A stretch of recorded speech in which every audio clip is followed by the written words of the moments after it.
Kematian orang percaya.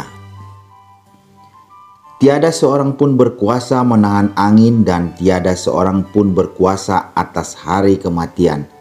Pengkhotbah 8 ayat 8a.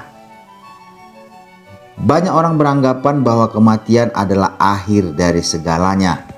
Karena itu setiap kali ada kematian, di situ pasti ada kesedihan, tangisan, dan ratapan. Perhatikan nasihat firman Tuhan.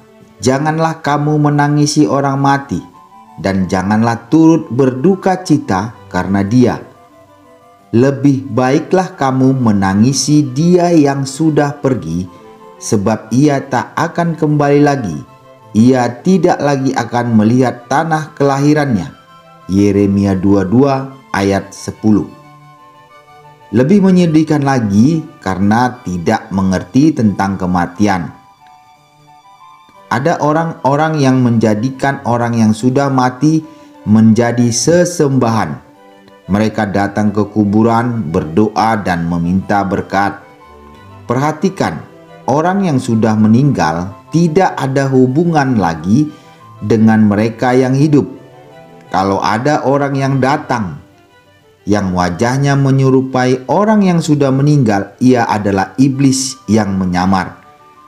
Hal itu tidak usah mengherankan sebab iblis pun menyamar sebagai malaikat terang.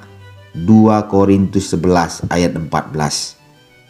Kalau iblis bisa menyamar sebagai malaikat terang, maka ia juga bisa menyamar seperti orang yang sudah meninggal. Seringkali dijumpai ada orang-orang Kristen yang kecewa lalu undur dari Tuhan karena sudah merasa berdoa untuk kesembuhan orang yang dikasihi. Tapi orang yang dikasihi itu bukannya sembuh dari sakitnya, melainkan malah meninggal.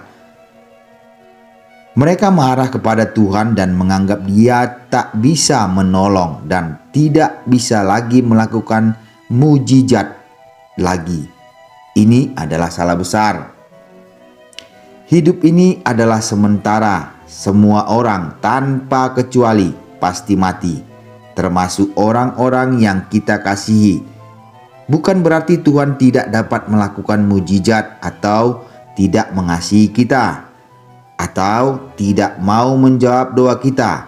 Tetapi harus dimengerti bahwa inilah waktu Tuhan yang terbaik.